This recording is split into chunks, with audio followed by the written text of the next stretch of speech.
God bless everyone. Andy here with the thought of the day. And today's thought is favor. I don't know what comes to mind when you think of favor. I think sometimes we think that favor is a good thing, right? That favor is something to want. And it is. I mean, yeah, sure, it is. If we look biblically and we look at these characters in the Bible that we read about, right?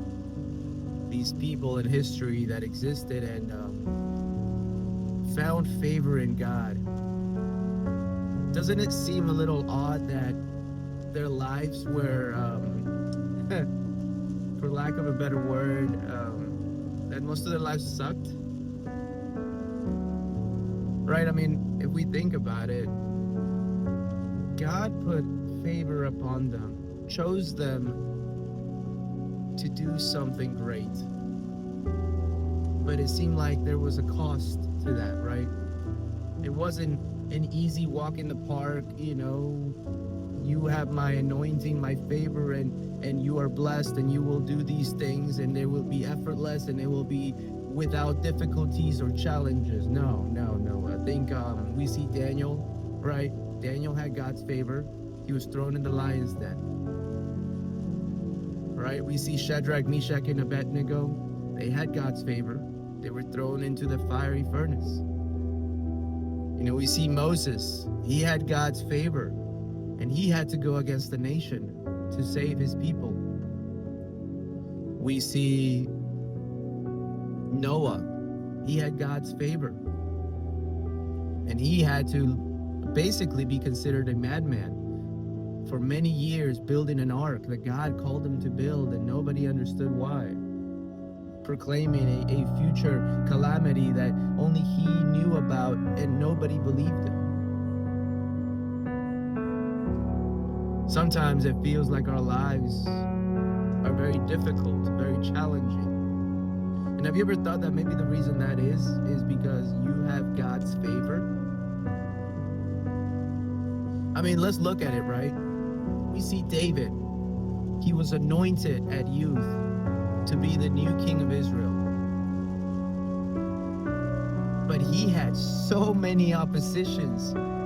I mean, look, he was a shepherd.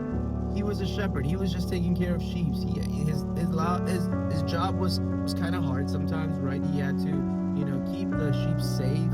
At some point, he fought a bear. At some point, he fought a lion. He was equipped to be able to defend these sheep, right? That's without a doubt, right? But then God bestows a favor in him. He chooses him as the next leader of the Israelites. And things start going pretty bad. He goes up against a giant. As defiant as he might have been, I mean, that's pretty scary, right? Then the king himself goes after him because he knows that he has God's favor. So he is persecuted. He is chased endlessly until finally he is throned, right? He is giving the kingship, right? He is given the crown. He becomes king, right? And then that's not without its challenges, right? We look at Joseph the dreamer who had God's favor,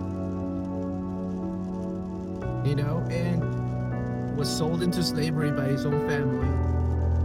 He was accused of sexually harassing the boss's wife, thrown into prison, and then later on, finally being bestowed into a position of honor in the kingdom of Egypt. None of it was without challenges.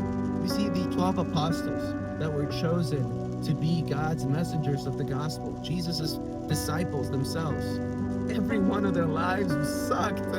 I mean, honestly, they all died in a very difficult manner. I mean, some stoned, some burned, some crucified, some, they all suffered for what they believed in, but they all had God's favor. So in all reality, do you really want God's favor? No, honestly, honestly, there's no more. There's nothing as wonderful as having God's favor. The only thing is, if you have God's favor, two things happen. One thing, God's on your side. Two things, the world is against you. Okay? Now, I know just right out the bat, we know the world is against us, all right? Not because of race, not because of political status or financial status or whatever, or where you are in the country. No, just in general, the world is against you. I mean, let me simplify, right? You go outside on a sunny day, what happens? If it's really sunny, you'll probably get sunburned. There you go, the sun's against you. Gravity, right? we can go on and on about this. The world is against us. Natural disasters. Just unfortunate series of events. The enemy, just in general, trying to bombard our lives. Right? But those that have God's favor, although they face similar challenges, sometimes the heat is turned up on them a little bit more. You see, if God has favor in you or on you, right? There's a purpose for your life. There is a purpose for your difficultiness, your struggles. There is a purpose for anything and all that you are encountering. These challenges, right? They're meant to groom you. They're meant to equip you. Again, if we look at Joseph, every one of these things that he had to go through groomed him and pruned him and strengthened him to become the second hand in ruling the kingdom of Egypt. All right? I mean, Shadrach, Meshach, Abednego, Daniel, all these men, they were given high positions in the kingdom of Babylon because they were equipped by God through their struggles. Every one of these men that we look at the Bible, or women that we look at the Bible, they all had their hardships, yes, but they were all called to a purpose. Now, I don't want to make it sound like, yeah, God is just putting weight on you because he wants to do something with you or whatever, and you don't like it because, I wish my life was a little easier. Yeah, that's everybody. All right, when we get down to the nitty gritty, that's everybody. Everybody wishes their lives were easier. I heard a quote one time. Somebody said that if everybody's messes was put into one pot and you had the opportunity to just pick one random one, would you keep your mess or pick a random mess? Honestly, as bad as sometimes I may have it, I wouldn't want anybody else's mess. Because I know there's people that are suffering and struggling way worse than I am. My struggle, my difficultiness, your struggle, your difficultiness, they're God-given. As unfortunate as they might be sometimes, there's purpose behind that. And so the thought of the day is favor, right? Do you want God's favor? Well, you know what? Out of all the struggle that I go through and out of all the struggle that you go through, wouldn't it be nice if it had a purpose? Right? Wouldn't it be nice if there was a point to it all? I think so. Right? And I like to think that God has called me, you, and everybody else out there to a greater purpose, to a greater level. And he is pruning us, he is training us, he is equipping us to do that. So I pray this afternoon that God continues to bless you. I don't want your struggles or problems to become worse. All I want is for you to see the bigger picture, right? I want you to see that God has chosen you and he's given you and equipped you and blessed you in so many ways that maybe you don't realize yet. But let's gear up and get ready to work alongside God. Let's take these challenges and encounters that we have and let's take them head on.